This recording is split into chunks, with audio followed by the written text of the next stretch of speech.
दिल्ली में सियासी बिसात बिछ चुकी है।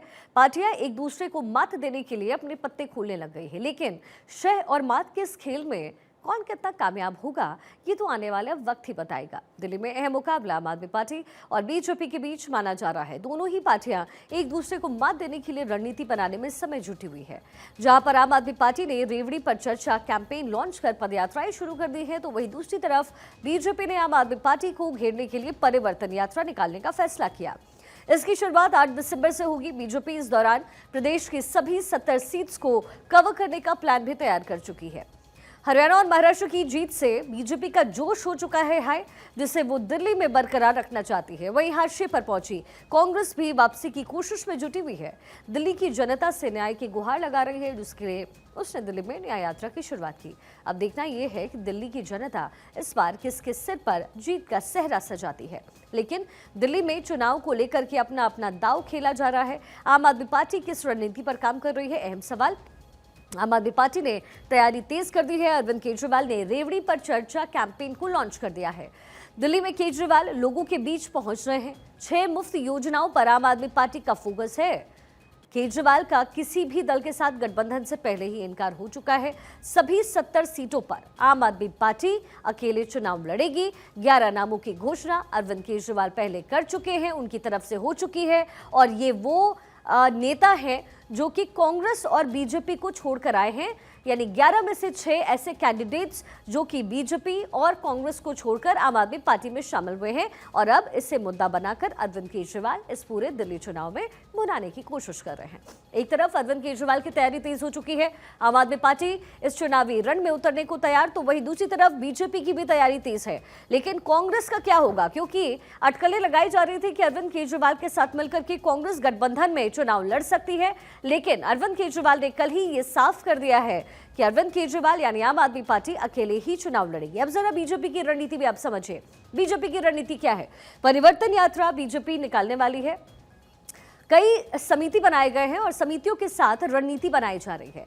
दिल्ली की सभी 70 विधानसभा सीटों से ये बीजेपी की यात्रा गुजरेगी। परिवर्तन यात्रा 2 चरणों में पूरा होगा। किसी प्रमुख धार्मिक स्थल से सुबह को पैदल यात्रा शुरुआत होगी। दोपहर में एनजीओ, सीनियर सिटीजन, महिलाओं से चर्चा भी होगी। वहीं कांग्रेस अपना दाव कैसे चल रही है, कांग्रेस की रणनीति क्या है? कांग्रेस की दिल्ली में एकला चलो की रणनीति है। कांग्रेस दिल्ली की सभी 70 सीटों पर अकेले चुनाव लड़ेगी। कांग्रेस दिल्ली में न्याय यात्रा निकाल रही है। न्याय यात्रा का पहला चरण पूरा हो चुका है। यात्रा ने 5 दिनों में 125 किलोमीटर की दूरी तय की। 15 विधानसभा क्षेत्र को कवर कर चुकी है अभी तक यात्रा। इसकी शुरुआत हो चुकी है। हमारे पॉलिटिकल एडिटर अदिति नागर हमारे साथ इस पूरे मुद्दे पर चर्चा करने के लिए इस समय हमारे साथ जुड़ चुकी हैं। अदिति, आम आदमी पार्टी की अपनी योजनाएं हैं, अपनी रणनीति है, बीजेपी उसे काउंटर कर रही है, कांग्रेस भी अभी बीच की पोजीशन में नजर आ रही है। लेकिन अरविंद केजरीवाल हर एक उस मुद्दे को अदिति उठा रहे हैं जिससे जन जन तक उनकी पहुंच अच्छी हो सके, उनकी पकड़ अच्छी हो सके। और फ्री रेवड़ी वो तो कभी भी अरविंद केजरीवाल नहीं भूलते।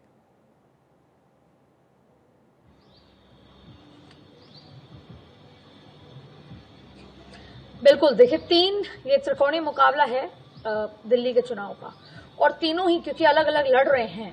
और ऐसे में पहले थोड़ा सा आम आदमी पार्टी का जिक्र कर लेते हैं, फिर कांग्रेस पे आएंगे, फिर बीजेपी पे।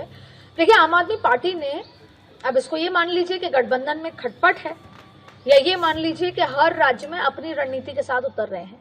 जैसे पंजाब में 2024 में आप देखिए, दिल्ली में तो 7 चुनाव लड़ा, 4 सीटों पर आम आदमी पार्टी ने और 3 पे कांग्रेस ने, लेकिन बीजेपी सातों के सातों जीत गई। अच्छा, सबसे महत्वपूर्ण बात है 2014, 2019 और 2024 तीनों ही चुनाव में अलग लड़ा, साथ लड़ा, लेकिन जीती भारतीय जनता पार्टी ही। अब बात करते हैं पंजाब की। पंजाब में भी आम आदमी पार्टी ने अकेले चुनाव लड़ने का फैसला किया। हरियाणा में कांग्रेस ने अकेले चुनाव लड़ने का फैसला किया। और अब दिल्ली में दोनों, उनको लग रहा था कोई किसी को मना करे उससे पहले खुद ही अनाउंस कर दें कि हम अलग अलग लड़ रहे हैं। ये बात तय है कि इस अलग अलग लड़ने के पीछे बीजेपी को कहीं ना कहीं फायदा होगा, क्योंकि अरविंद केजरीवाल, आम आदमी पार्टी का जो वोट बैंक है वो कांग्रेस का ही वोट बैंक है। अरविंद केजरीवाल को अपना वोट बैंक बढ़ाना है तो वो बीजेपी में सेंधमारी करेंगे, लेकिन अपने वोट बैंक को इंटैक्ट करने के लिए वो कांग्रेस साथ लड़ती तो उनके लिए बेहतर होता है। जैसे सपा ने उपचुनाव में किया, भले ही जो भी नतीजे रहे, लेकिन उत्तर प्रदेश के उपचुनाव में उन्होंने किया। अभी रणनीतिकार ये भी मान रहे हैं कि हो सकता है अंत में आते आते 6 से 7 सीटें ऐसी हैं जो मुस्लिम बाहुल्य इलाके हैं, वहां पर आम आदमी पार्टी कांग्रेस का सपोर्ट चाहेगी। लेकिन फिलहाल जिस तरीके का अनाउंसमेंट हुआ है ऐसा नजर नहीं आता है। अब बात आती है कि आम आदमी पार्टी अभी कहां खड़ी है। देखिए, आज की तारीख में अभी तक आम आदमी पार्टी ने छप्पड़ फाड़ कर दिल्ली में खेला है, लेकिन आम आदमी पार्टी इस बार 60, 62, 64 के आसपास नजर नहीं आ रही। उसके 2 बड़े कारण हैं। पहला, उन्हीं के लोग उनकी पार्टी छोड़ छोड़ कर जाते हैं और फिर बीजेपी के प्लेटफॉर्म पे शीश महल जैसे जिक्र उठा रहे हैं, वो एक बहुत बड़ा डेंट है। दूसरा, यमुना की सफाई के मुद्दा उठा रहे हैं, और ये कौन लोग हैं? ये उनके प्रमुख लोग हैं जो प्रमुख मंत्रालयों में रहे हैं। फिर दूसरी बात करते हैं कि यमुना की सफाई का मुद्दा, उसी के साथ जुड़कर आता है पॉल्यूशन। और अब हाल ही में आपने देखा कि क्योंकि एमसीडी और वो वाले चुनाव भी आम आदमी पार्टी की लीड रही, तो ऐसे में जो बच्चे, बारिश आ गई और अंडरग्राउंड डूब गए, तो ये सब कहीं ना कहीं आम आदमी पार्टी का जो वीक पॉइंट है जिसको अवेल करने की कोशिश करेगी बीजेपी और साथ में कांग्रेस भी। अब आप देखिए, अभी जितनी भी सीटें अनाउंस की हैं आम आदमी पार्टी ने, उसमें आधे से ज्यादा लोग बीजेपी से आए हुए हैं या कांग्रेस से आए हुए हैं। अब ऐसे में कांग्रेस भी यही कर रही है। कांग्रेस ने भी सीलमपुर और बहुत सारी ऐसी सीटें हैं जहां पे टिकट कटी आम आदमी पार्टी के नेताओं की, उनको वो अपने साथ जोड़ना चाह रहे हैं। सूत्रों की खबर माने तो 5 से 6 ऐसे आम आदमी पार्टी के बड़े नेता हैं जो कांग्रेस के संपर्क में हैं और जल्द ही देवेंद्र यादव जो कि प्रदेश अध्यक्ष है उनको ज्वाइन करा सकते हैं। और वहीं बीजेपी, आप देखिए कि बीजेपी ने एक बड़े नेता ट्रांसपोर्ट मिनिस्टर को ले लिया है, और अभी आज ही ओझा जी, अवध ओझा, जो बहुत बड़े यूट्यूबर हैं, युवाओं को रिझाते हैं, युवाओं में बड़े पैशनेटली बहुत ज्यादा पॉपुलर है, उनको ज्वाइन करा लिया है। तो 2 चीजें चलेंगी इस चुनाव में, एक तेरा नेता मेरी तरफ, मेरा नेता तेरी तरफ, और दूसरा फ्रीबीज, रेवड़ियां। लोग अपने वोट बैंक को इंटैक्ट करना चाहते हैं आम आदमी पार्टी, और भारतीय जनता पार्टी चाहती है कि इंडिया गठबंधन एक साथ नहीं लड़ी, वो काम हो गया। दूसरा, भारतीय जनता पार्टी आने वाले दिनों में और सेंधमारी करेगी, और साथ में अभी कांग्रेस की यात्रा निकल रही है, कांग्रेस यात्रा निकाल रही है महिलाओं को लेकर भी लगातार। देवेंद्र यादव 8 दिसंबर तक यात्रा निकाल रहे हैं। अब भारतीय जनता पार्टी की परिवर्तन यात्रा शुरू होगी, घर घर तक जाएंगे, तो अब तीनों ही पार्टी अपने हिसाब से बेहतर अपने वोटर्स को रिझाने की कोशिश करेंगे। और वोटर को रिझाने का काम सिर्फ इतना है कि बिजली की 300 यूनिट, 30,000 लीटर पानी, प्रदूषण पे कोई और नए ऐसे वादे जो कभी धरातल पे नहीं उतर पाएंगे, पराली को लेकर ऐसे वादे जो कभी धरातल पे नहीं उतर पाएंगे, इसके साथ साथ महिलाओं के खाते में डीबीटी, ये तीनों ही पार्टियों का है, तीनों पार्टी वादे करेंगे, मैं आज आपको बता रही हूं। इसके साथ साथ बिजली यूनिट मैंने आपको बता दिया। तो ऐसे ही सारे वादे होंगे कि डायरेक्ट ट्रांसफर होगा, बिजली यूनिट फ्री होगी, ये तमाम वादे किए जाएंगे। इसके साथ साथ किसानों को भी रिझाने की कोशिश होगी।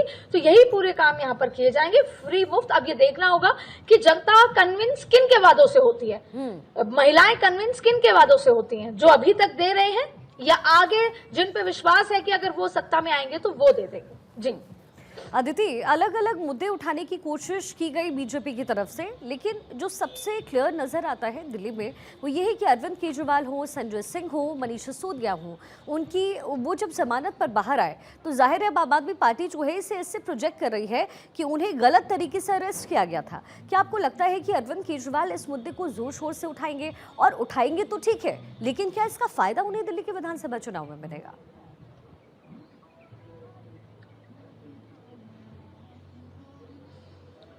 देखिए, आप क्योंकि आपने बीजेपी से शुरू किया, हमने आम आदमी पार्टी को डिस्कस किया, बीजेपी की बात करते हैं।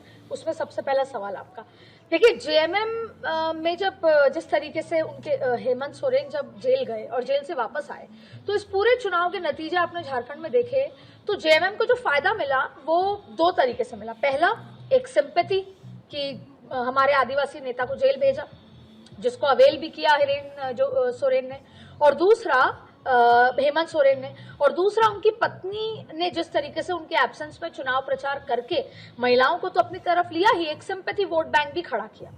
अब बात करते हैं, ठीक वैसा ही केस है अरविंद केजरीवाल। अरविंद केजरीवाल जैसे ही चुनाव जेल से बाहर आए, हरियाणा के चुनाव खड़े थे।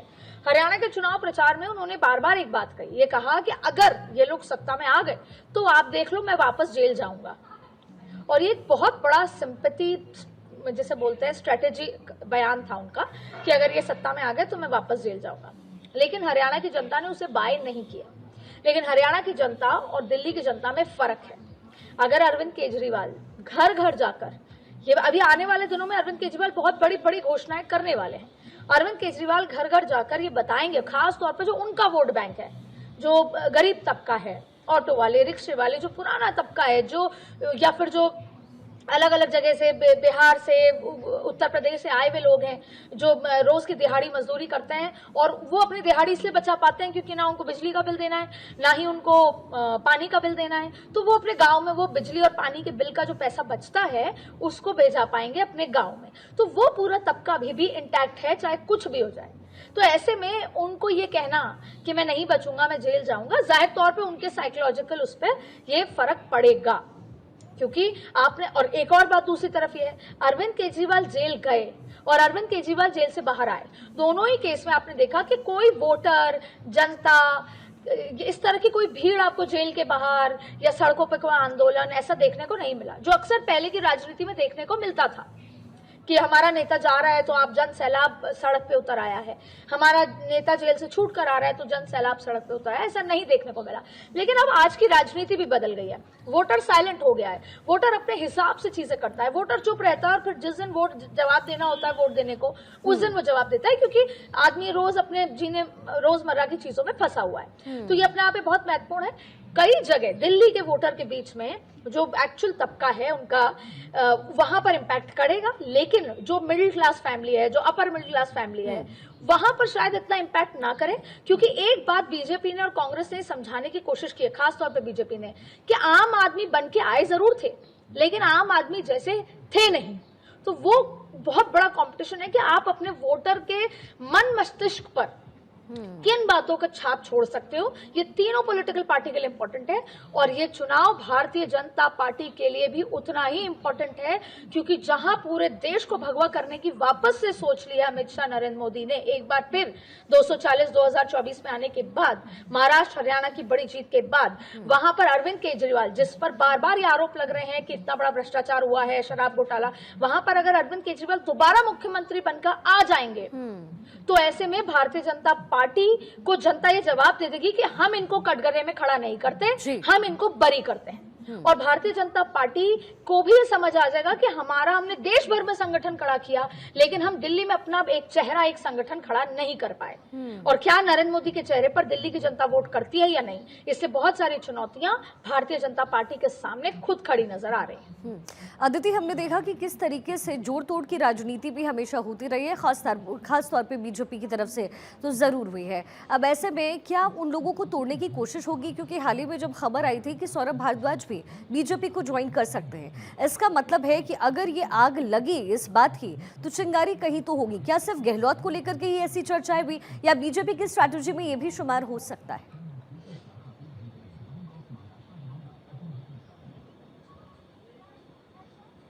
देखिए, भारतीय जनता पार्टी की जो हालिया की स्ट्रेटजी है वो यही रही है। भले ही आज जेएमएम के में सेंधमारी हुई आदिवासी वोट बैंक में, आपने देखा पूर्व मुख्यमंत्री टाइगर सोरेन को वापस लिया, आज भले उनका बयान सॉफ्ट हो गया है, वो अब हेमंत सोरेन को अपना नेता बता रहे हैं और सोर्सेस कह रहे हैं कि वो वापस चले जाएंगे। लेकिन राजनीति में एक चीज बहुत इंपैक्ट करती है, वो सबसे ज्यादा इंपॉर्टेंट बात यह है कि राजनीति में अब आप देखिए कि भारतीय जनता पार्टी पहले उस संगठन को, आप उसकी ताकत को निकालती है जमीन से। शरद पवार के साथ क्या हुआ, शरद पवार को क्षत्रपों का सरगना कहा जाता था, और इतने सारे क्षत्रप थे उनके। शुगर केन मिल्स की बात कर लें, पूरे जो वेस्टर्न महाराष्ट्र है, मराठावाड़ा है, वहां बहुत सारे छोटे छोटे क्षत्रप थे, और वो पूरा क्षत्रप मिलके ताकत थी शरद पवार की। और भारतीय जनता पार्टी ने धीरे धीरे धीरे वो क्षत्रप बाहर निकाले, भाजपा में ज्वाइन कराए, और फिर आपने देखा कि जो ताकत है वो शरद पवार की कम हुई है, और आज की स्थिति हम जानते हैं। ठीक वैसे ही अरविंद केजरीवाल के पास ऐसे चेहरे आए थे जो अच्छे चेहरे थे, अरविंद केजरीवाल की नीतियों के साथ थे, लेकिन अब भारतीय जनता पार्टी ने यहाँ के भी संगठन को धीरे धीरे तोड़ने की कोशिश कर रही है कि जो बड़े नेता है, क्योंकि बहुत इंपैक्ट पड़ता है कि आप वहां पर मंत्री रह चुके हैं और अब आप आकर वहां की पोल खोल कर रहे हैं, ये बता रहे हैं कि वहां तो ऐसा होता था, जो आप सोच रहे हैं ऐसा नहीं होता। ये भारतीय जनता पार्टी के खुद के प्रवक्ता अगर करेंगे, जो भारतीय जनता पार्टी के हैं, तो वो आरोप प्रत्यारोप लगेगा। लेकिन वहीं आम आदमी पार्टी का नेता आकर भाजपा के दामन थामने के बाद असलियत बताता है, चाहे वो सच हो झूठ हो, लेकिन लोगों के मन में इम्पैक्ट आता है। तो ठीक उसी तरह भारतीय जनता पार्टी की पहली स्ट्रैटेजी संगठन कमजोर करना, उनकी ताकत जो चेहरे हैं उनको लेकर आना, और उसके साथ साथ फिर वोट बैंक को कैसे सेंधमारी करना। इसीलिए अभी जो योजना, अभी जो बैठकें हुई दिल्ली प्रदेश की, उसमें यही कहा गया कि माइक्रो मैनेजमेंट करिए, जैसे महाराष्ट्र में किया कि आपने दलितों की अलग अलग ग्रुप बनाकर दलित नेताओं को भेजा और उनको समझाया कि हम आरक्षण और अपना संविधान बदलेंगे और ये है और आपको इस तरह से इस सूची में ला देंगे।